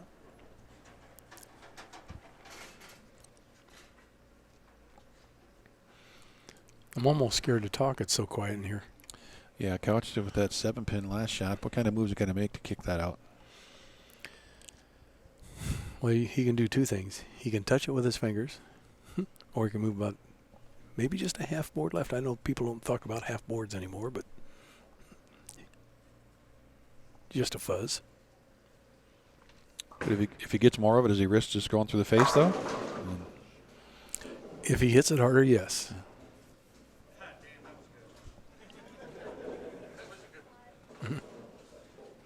And he liked that shot, too. Yeah. Hey, look good from here, but just a wrap 7. So we have, it's all even. He picks this up. Spare, strike, spare for both players. It's a 7-frame match.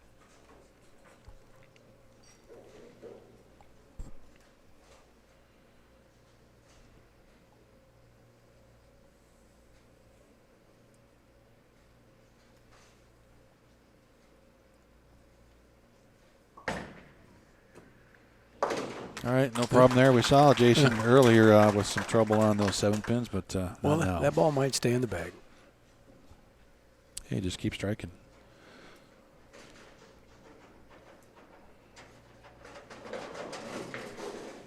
He took a re-rack.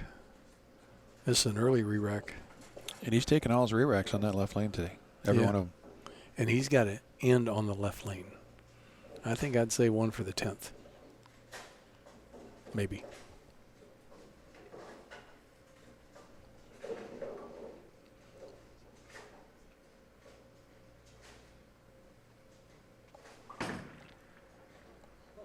He likes that one too.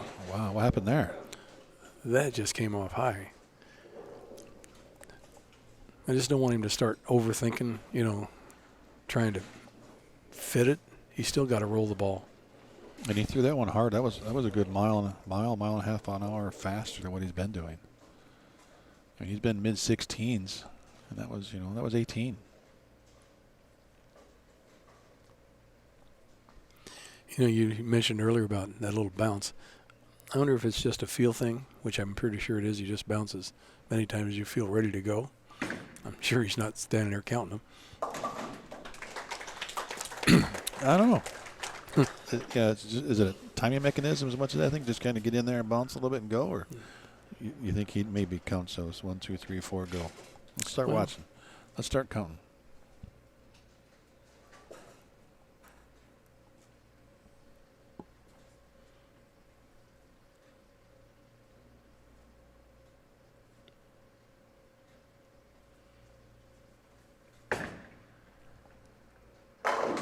Parker doesn't waste a lot of time on the approach. He gets set. He kind of rocks back. Watch his toes. He rocks on his heels. His toes come up, and he goes. Yeah, ready, set, go. PBA50 Mooresville Open Championship match here. Parker Bohn the third. Jason Couch. Obviously, he doesn't like that left rack either. Parker asking for a re-rack. This thing's really going to come down to who can double the most, right? I mean, we've seen Dutch 200s on this pair as we've sat here the entire tournament. These were our featured pairs during all of qualifying, and we have seen pin carry on the right side of the lane for the right-handers. Now we're seeing it creep up here in the championship match. Right.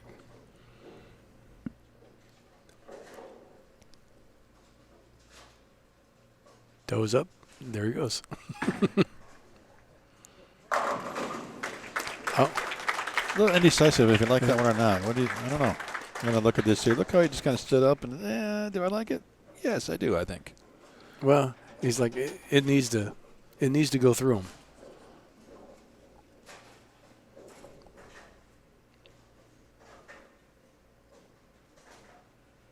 Jason stretching a little bit. Yeah. You sit down in between matches. Obviously, you can tighten up a little bit. It's not like they're running around back here trying to keep loose.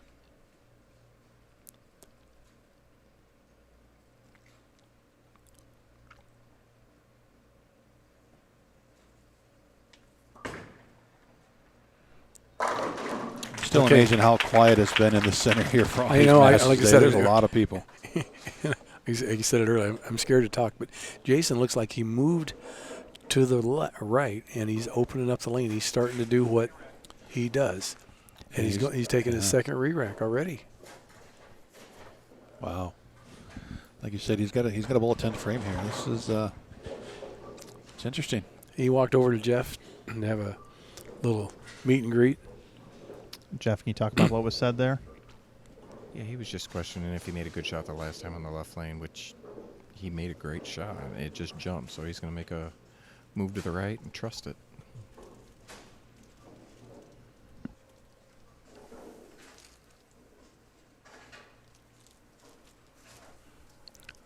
That's easier said than done.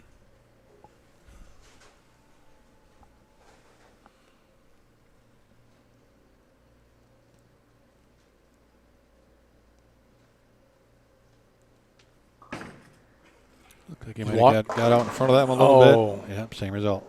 Same result.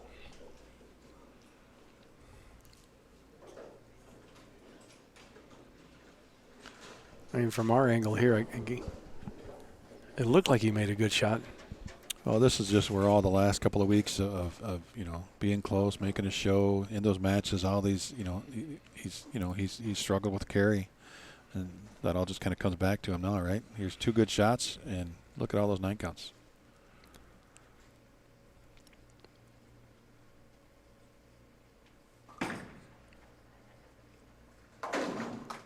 I'm just wondering if he can't move a little farther right and just do what he used to do, just torque on it a little bit and get around it. Do you think, I agree with you on that, but do you think just what we saw earlier, how he didn't have miss left, right? Because, he missed those 2 pins a couple times. Is he thinking, look, I can't miss left, so I have to kind of stay square and straight? Well, that's a possibility, but I don't see that with the ball he's got in his hand. Yeah, it was a different match, different time, but there's always that little birdie in the back of your head, right?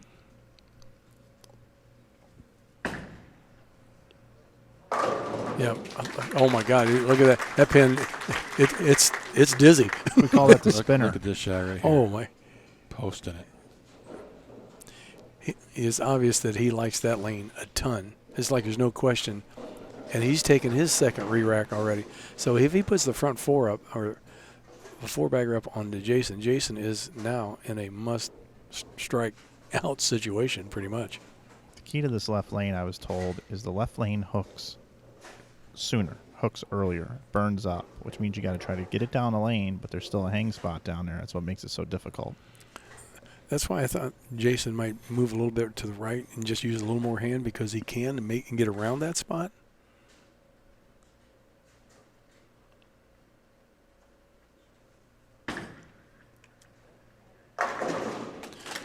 And Parker is obviously firing it up the left side. I saw a little loft there too, Tom.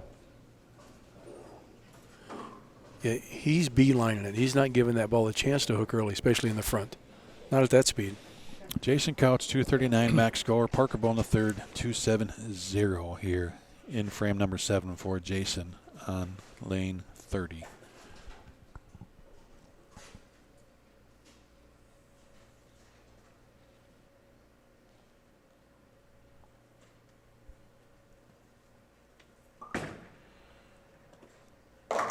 He didn't like that at all. Not one bit.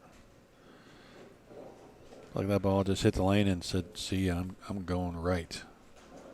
Yeah, I don't think that was just a good shot. He's thinking now. He's got to play catch up, and not a good thing. Yeah, I wonder if all those 9 counts start. It starts forcing it, and not letting it roll. Well, true. I mean, in the left lane, kind of gets in your head, and right. The only other thing I think he could do, I mean, the purple hammer is going to go straighter if he could fire it through the front, but then you have to worry about if it's going to read the back. He's out of re-racks. He's got to strike out. Yeah, 226 max score now.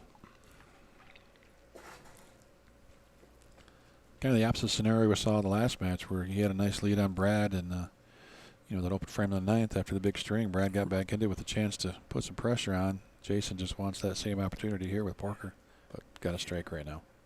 Yeah, well, Parker would almost have to go open and let him back in.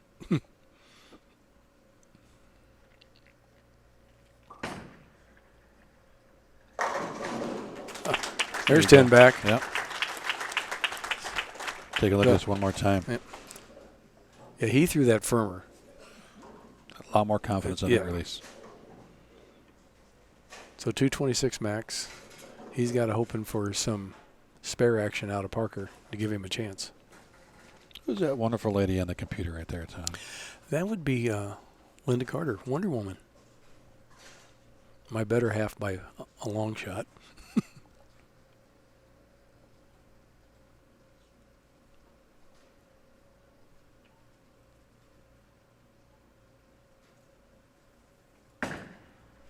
Post another one, and he liked it. Oh. Ooh. He kind of left the bucket, and a pin come over and said, "No, you don't." Yeah, Jason didn't. Watch Jason this. didn't even look, Boom. so he didn't see that. So yeah, it's a good thing he didn't see that. Yeah. He had the 3, 6, 9, 10, and something came over. Headbin. Cleared it out. Hall of Fame carry. Well, yeah.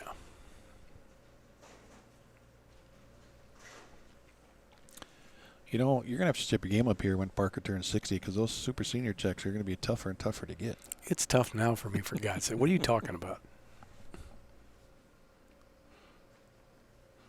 It's a good thing I enjoy coming out here because, He didn't like that Yeah, lane. So he grabbed that one early. Yeah. You can see it.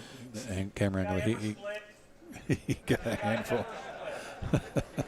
79, 99, 229, 99. Oh, I take that back.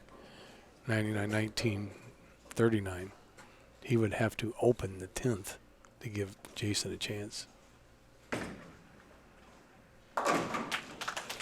Well, Jason knows he's just got to throw them all Yeah. and see what happens, right? I mean, nothing else he can do now. I mean, Parker's 226. in control. 226 max score. 9 out for Parker is what, 227? Yep.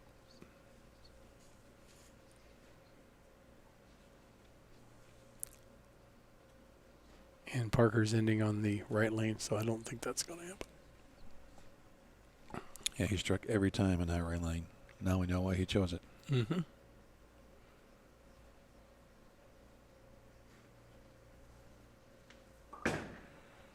One time.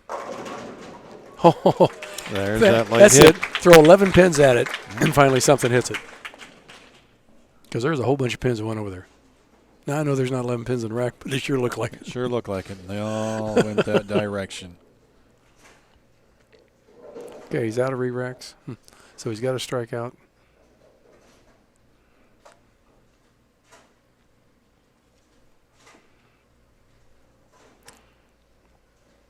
He needs a strikeout just to make Parker step up the plate. Yeah, I mean, if he gets them all, I mean, 9 out's a winner, but 9's not a guarantee,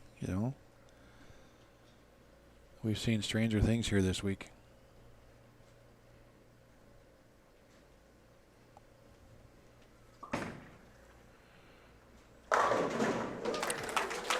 Beautiful shot.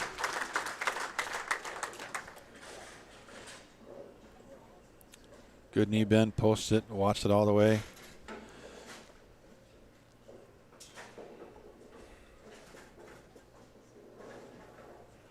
I mean, stranger things have happened.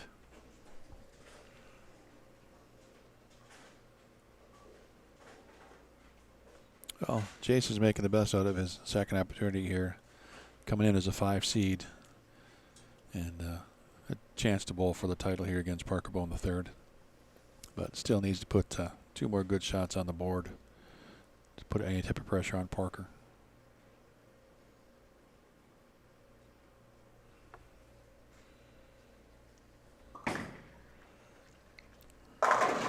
Oh, Wow. that was almost an 8-10. Look at this shot one more time. And look at this pin carry. Where does the ball go through the pins at? It just kept going. Just right of the 8 pin, and goodness gracious. That's power right there. Jason's chomping at the bit at that 7th frame. I know that 7 count. One more for 226.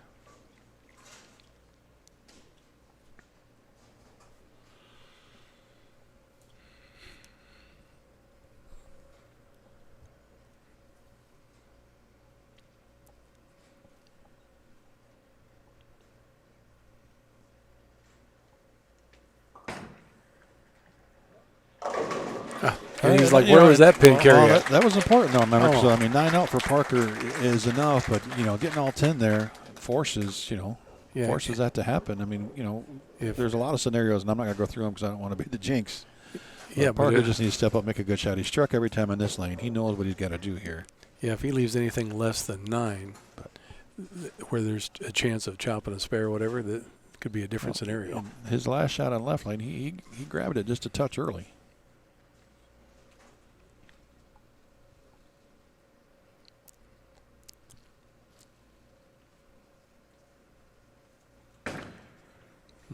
Look a little inside, maybe? No? Oh, how and about that was it. That's a winner. That's a winner. That's a winner. Second time on the season for Parker Bohn III. Wins a major in the Villages and follows it up here with a win in Mooresville. That was a beautiful shot. And I think he's won here before. Not 100% positive, but I believe we had that conversation that he's won in this house in the past. Oh. There it is, 239, because he'll pick this up to 226. Jason bowled a great game, just a bad break in the 6th and 7th. Boy, yet another exciting stepladder here on the PBA50 Tour. Jason Couch ran the ladder. Congratulations to Parker Bohn, our champion here at Victory Lanes of the PBA50 Mooresville Open. And before we give Jason and Parker all of their money and the hardware, just one more time to thank the Crines family for hosting our event here. The CVB with Mooresville, we sure appreciate them being on board again this year. Sam Adams, which I'm going to have one or two shortly. And Pepsi also, and Storm, our sponsor of this event as well. And I know I'm missing somebody, Paul.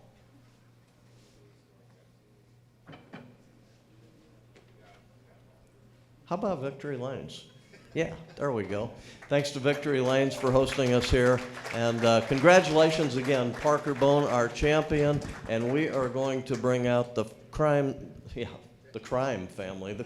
family to do the check and trophy presentation. Ben and Paul, they've been great hosts for many years here at Victory Lanes, and we sure appreciate everything they've done. Thanks to all of you for coming out. And Ben, I'm going to turn this over to you quickly. Stick around because Mike Flanagan is going to come out for a short interview with Mr. Bohn. And anyway, it should be interesting. Thanks again for coming out. I hope you enjoyed it. Thanks, John. It's always great to have the guys here. I got to grow up watching Parker and Jason, so getting to see them, year after year, and just they age like a fine wine. It's great. And and seeing everybody else come out, it's great. Watching a match like this is always great. You got to watch it on TV. Now I get to sit right in front row and watch it for real. So it's just fantastic to see it, and it's always just great getting to have Parker and Jason and all these guys back here every year. You want to say anything? No, I guess the only thing I'll add is, George Pappas built this place, and he's a Hall of Famer, and it's he always gave back to the PBA, and it was important for him to make sure that we hosted these events, and it's been great since we bought the place from him a few years ago and then went through COVID and all that we were able to continue that tradition. And we've got all these Hall of Famers in the building, and it's really, really a pleasure and an honor. Okay. Parker? We got money and we got a pretty cool trophy. I'm looking forward to it.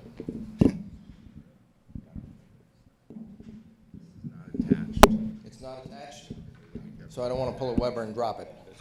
All right. That one might only make a bang. I don't know if it's going to shred, but for everybody that's here,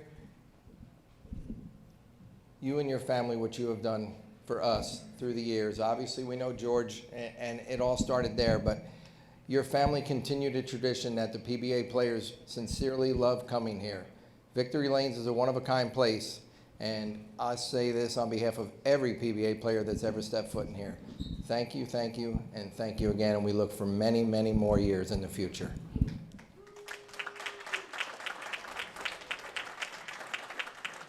To all the fans, we can't thank you enough. We're out here on the lanes competing because of all of you in the back that watch all of us and come and support us through the years. So thank you very much for coming out. From my dear heart, I've been with this little company called Brunswick, or this big company called Brunswick.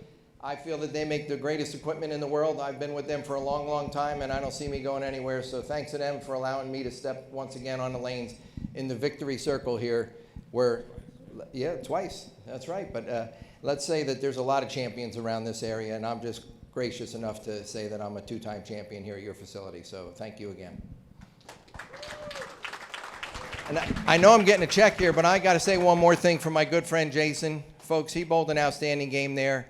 I'm standing tall right now. Our game went back and forth there a little bit. He got tapped a little bit. Let's say that I got fortunate towards the end as things would unfold. But I'll say this, that Jason, he's going to be here many, many more times. He's a little younger than me. We'll just let it go at that. Little check, little trophy, two-time winner here in Mooresville, Parker Bohn III. Mike Flanagan talking to our champion. We have a check presentation here. Ben Crines is going to deliver the check to Parker. Parker's once again It's great having you back. Great to see you win again. It's fantastic. So I got a check here for you, $7,500 for your wonderful performance. Wonderful performance showing Jason up out here. So it's great. Jason, I don't know where you went. I have a check for you too. Don't run off. But Parker, here's your check for $7,500. Thank you very much. Thank you.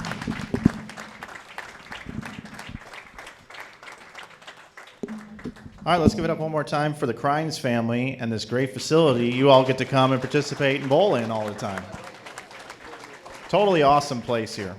Also, all the support from the NASCAR community as well here. It's NASCAR everywhere here. This is my first time here. It's pretty awesome. All right, Parker. So the first thing is, this is the PBA50 Tour, and you're 58 years old and still winning. I remember a commercial back in the day, winning never gets old. This has got to feel pretty special to have 2 titles already this season. It does feel special. I would not have imagined this, when we started up the 50 Tour 4 weeks ago. But there's been a really cool thing about this. Well, partially cool. I really love having my family out here. I got to be honest. But the fact that my wife is not with me and I've just collected a second first place check and I actually get to hold on to it for a couple of weeks. So, no, it's really awesome. Who would have imagined that a couple of weeks into it that I'd be fortunate to stand tall in victory lane again. And I just say right now, it's not easy to win out here, and I don't care what tour you're on. Yeah, we got to ask you the technical questions, of course. We were down there watching the championship pair unfold, and it got to be pretty high scoring. You went up against the other southpaw that was running the ladder. Difficult to win when you have a guy running the ladder like that that's comfortable on the pair. Your game plan and your attack, is it exactly the way you were looking for it to be? It pretty much, what ended up to be that way. I told you halfway through the second round of qualifying, I had to figure out a way to get it where my target was in front of me. And I was able to keep it in front of me for the most part. I could do a lot of that with speed, fortunately. And for Jason, be it all of my shots on the lane, it obviously changed just a little bit for him. The left lane started to check up a little sooner where he left a couple of 6-pins there. A great shot or two on the right lane obviously resulted in 7 pins, especially the ring in 7. He did throw that one good. But we all know that we've been fortunate to throw good shots, and they all fall over, and sometimes you can throw an even better shot and something else is still standing. So if he keeps bowling games like that, it's going to be a little role reversal. But right now, it's sweet. That's awesome. So the last thing is, you already thanked Brunswick. Is there anybody else you would like to thank here? Yeah. I'm going to start with all the fans. Like I said, with all of you. We can't do these things and travel around the country the way that we do without you. But I'm going to thank my wife, because she allows me to come out here and participate and still stands behind me. But for everybody that's a part of our rev rates that we've got going on at home, I hope that you're watching real close, because we know that we're going to elevate your game to the next level as well. Thanks, Parker, so much. Thank you.